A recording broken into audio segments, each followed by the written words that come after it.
श्री कृष्ण की प्रेरणादायक कहानी गोपियों का विश्वास। प्राचीन काल की बात है। वृंदावन के हरे भरे जंगलों और यमुना नदी के किनारे एक छोटा सा गांव था। यहाँ भगवान श्री कृष्ण ने अपने बाल्यकाल का अधिकांश समय बिताया। उनके बाल लीलाओं की कहानियां आज भी हमें प्रेरित करती हैं और जीवन में सही मार्ग दिखाती हैं। श्री कृष्ण का चरित्र केवल एक महान योद्धा और राजनीतिज्ञ के रूप में ही नहीं, बल्कि एक अद्वितीय प्रेरणा स्रोत के रूप में भी प्रचलित है। आज हम ऐसी ही एक कहानी पर चर्चा करेंगे जिसमें कृष्ण ने गोपियों को उनके विश्वास और समर्पण का सही अर्थ सिखाया। प्रारंभ वृंदावन की गोपियां श्री कृष्ण से असीम प्रेम करती थीं। उनकी भक्ति और प्रेम की कहानियां गाँव के हर कोने गूंजती थीं। श्री कृष्ण के प्रति उनका प्रेम और समर्पण इतना गहरा कि उनके लिए किसी भी कठिनाई का सामना करने को तैयार रहती थी। एक बार एक भीषण सूखा पड़ा। गांव के तालाब और कुएं सूख गए।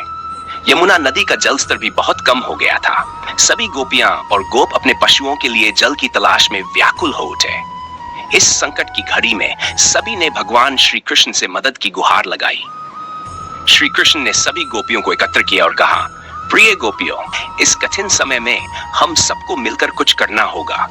हमें यमुना जी के समीप जाना होगा और वहां पर ध्यान लगाकर प्रार्थना करनी होगी। यमुना नदी का परीक्षण। श्री कृष्ण के कहे अनुसार सभी गोपियां और गोप यमुना नदी के किनारे पहुंचे। वहां पहुंचकर कृष्ण ने सभी को शांतिपूर्वक बैठने को कहा। उन्होंने कहा, हम सब मिलकर यमुना जी से प्रार्थना करेंगे, लेकिन उससे पहले मैं तुम्हारा एक छोटा सा परीक्षण लेना चाहता हूं। जो भी इस परीक्षण में सफल होगा वही यमुना जी से जल प्राप्त कर सकेगा। गोपियां उत्सुकता से श्री कृष्ण की ओर देखती रहीं।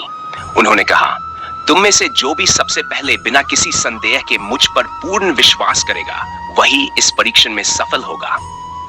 गोपियां यह सुनकर सोच में पड़ गईं। वे सभी जानती थीं कि उनका विश्वास अडिग है, लेकिन यह परीक्षण क्या होगा इस बारे में वे अनिश्चित थीं। विश्वास की परीक्षा।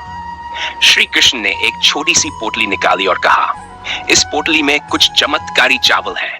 जो भी इन चावलों को खाएगा उसकी प्यास बुझ जाएगी, लेकिन इन्हें खाने के लिए पूर्ण विश्वास आवश्यक है। गोपियां एक दूसरे की ओर देखने लगीं। उनमें से एक गोपी, जिसका नाम राधा था, ने सबसे पहले आगे बढ़कर कहा, मुझे श्री कृष्ण पर पूर्ण विश्वास है, मैं इन चावलों को खाऊंगी। राधा ने चावलों को खाया और उसकी प्यास सचमुच बुझ गई। इसके बाद सभी गोपियां बारी बारी से आगे आईं और उन्होंने भी चावलों को खाया। सभी की प्यास बुझ गई और वे सभी अचंभित रह गईं। समर्पण और समाधान। श्री कृष्ण ने मुस्कुराते हुए कहा, देखो, तुम्हारे विश्वास और समर्पण ने तुम्हारी प्यास बुझा दी। अब तुम सब मिलकर यमुना जी से प्रार्थना करो। तुम्हारे विश्वास और प्रेम से यमुना जी अवश्य प्रसन्न होंगी और हमें जल प्राप्त होगा। सभी गोपियां एक स्वर में यमुना जी से प्रार्थना करने लगीं। उनका विश्वास और श्री कृष्ण के प्रति समर्पण इतना गहरा था कि यमुना जी ने तुरंत ही अपना जल स्तर बढ़ा दिया। सभी गोपियों और गोपों ने खुशी खुशी जल लिया और अपने पशुओं के लिए भी जल लेकर वापस गांव लौट आए। कहानी का संदेश। इस कहानी का मुख्य संदेश यह है कि विश्वास और समर्पण से हर कठिनाई का समाधान हो सकता है। श्री कृष्ण ने गोपियों को सिखाया कि यदि हमारा विश्वास दृढ़ और अडिग है तो कोई भी बाधा हमारे मार्ग में नहीं आ सकती। गोपियों का प्रेम और श्री कृष्ण के प्रति उनका समर्पण हमें सिखाता है कि जीवन में सच्चे विश्वास और प्रेम का महत्व कितना अधिक है। जब हम किसी पर पूर्ण विश्वास करते हैं तो वह विश्वास हमें किसी भी संकट से उबार सकता है। श्री कृष्ण की ये प्रेरणादायक कहानी हमें यह भी बताती है कि हमें कठिनाइयों का सामना धैर्य और विश्वास के साथ करना चाहिए। जब हम एकजुट होकर प्रेम और विश्वास के साथ किसी समस्या का समाधान खोजते हैं तो सफलता अवश्य मिलती है। इस प्रकार श्री कृष्ण की यह कहानी न केवल हमें प्रेरणा देती है, बल्कि जीवन में सही मार्ग पर चलने की दिशा भी दिखाती है।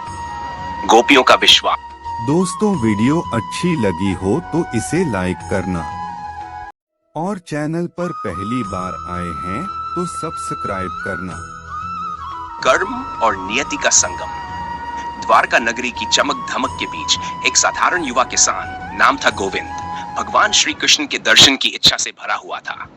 गोविंद के मन में हमेशा से एक सवाल था, क्या हमारी नियति पहले से ही तय होती है या हम अपने कर्मों से उसे बदल सकते हैं? गोविंद ने सुना था कि भगवान श्री कृष्ण महान ज्ञानी हैं और उनके पास हर सवाल का जवाब होता है। इसलिए एक दिन गोविंद ने द्वारका जाने का निर्णय लिया और लंबी यात्रा पर निकल पड़ा। यात्रा कठिन थी, लेकिन गोविंद के दिल में श्री कृष्ण के दर्शन की लालसा उसे निरंतर आगे बढ़ने की प्रेरणा देती रही। द्वारका पहुंचकर गोविंद ने श्री कृष्ण के महल का रास्ता पूछा और आखिरकार वह श्री कृष्ण के सम्मुख उपस्थित हुआ। कृष्ण मुस्कुराए और बोले, आओ गोविंद, मैं जानता हूं कि तुम मुझसे कुछ पूछना चाहते हो। गोविंद ने झुककर प्रणाम किया और विनम्रता से पूछा, भगवान, क्या हमारी नियति पहले से ही तय होती है या हम अपने कर्मों से उसे बदल सकते हैं? श्री कृष्ण ने गंभीरता से कहा, यह प्रश्न बहुत महत्वपूर्ण है गोविंद। तुम्हें इसका उत्तर देने के लिए मैं तुम्हें एक कहानी सुनाता हूं। कहानी का प्रारंभ बहुत समय पहले एक छोटे से गांव में दो भाई रहते थे। बड़े भाई का नाम था सुरेश और छोटे का नाम था रमेश। दोनों भाई स्वभाव में बिल्कुल विपरीत थे। सुरेश आलसी और नकारात्मक सोच वाला था, जबकि रमेश मेहनती और सकारात्मक सोच वाला था। एक दिन गांव में एक महान ऋषि आए। उन्होंने भविष्यवाणी की कि सुरेश राजा बनेगा और रमेश एक गरीब किसान। सभी गांव वाले इस भविष्यवाणी को सुनकर अचंभित हो गए, लेकिन दोनों भाइयों ने इसे अलग अलग तरीके से लिया। सुरेश और रमेश की प्रतिक्रियाएं। सुरेश ने सोचा, मैं राजा बनूंगा तो मुझे मेहनत करने की क्या जरूरत। उसने अपनी मेहनत छोड़ दी और केवल आराम करने लगा। वह दिन प्रतिदिन आलसी होता गया और अपने जीवन को बेकार में बिता दिया।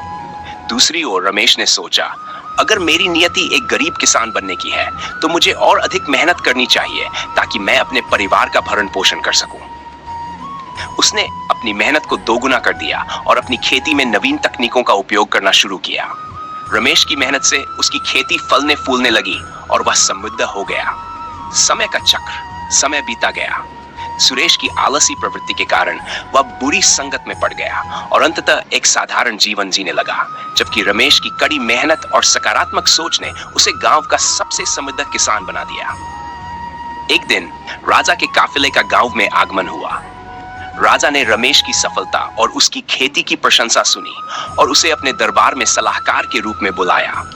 रमेश की मेहनत और बुद्धिमत्ता ने उसे राजा के निकट ला दिया और कुछ वर्षों में राजा ने उसे अपने पुत्र समान मानकर अपना उत्तराधिकारी बना दिया। इस प्रकार भविष्यवाणी के विपरीत रमेश राजा बना और सुरेश एक साधारण जीवन जीता रहा। कहानी का सार। कहानी समाप्त कर श्री कृष्ण ने गोविंद से कहा, देखो गोविंद, नियति और कर्म एक दूसरे के पूरक हैं। नियति तुम्हें एक दिशा दे सकती है, लेकिन तुम्हारे कर्म ही तय करते हैं कि तुम उस दिशा में कैसे और कितना आगे बढ़ोगे। सुरेश ने अपनी नियति पर निर्भर होकर कर्म करना छोड़ दिया, जबकि रमेश ने अपनी नियति को चुनौती दी और अपने कर्मों से उसे बदल दिया। गोविंद ने समझते हुए कहा, भगवान, तो इसका अर्थ है कि हम अपने कर्मों से अपनी नियति को बदल सकते हैं? श्री कृष्ण ने उत्तर दिया, बिल्कुल सही। कर्म ही जीवन का सार है।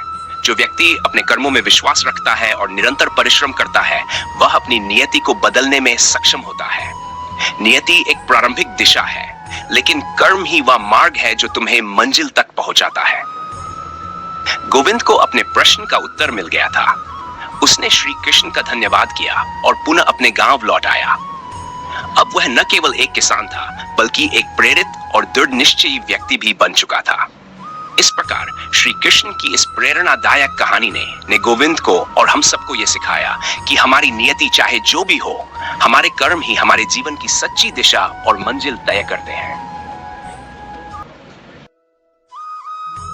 दोस्तों, वीडियो अच्छी लगी हो तो इसे लाइक करना और चैनल पर पहली बार आए हैं तो सब्सक्राइब करना।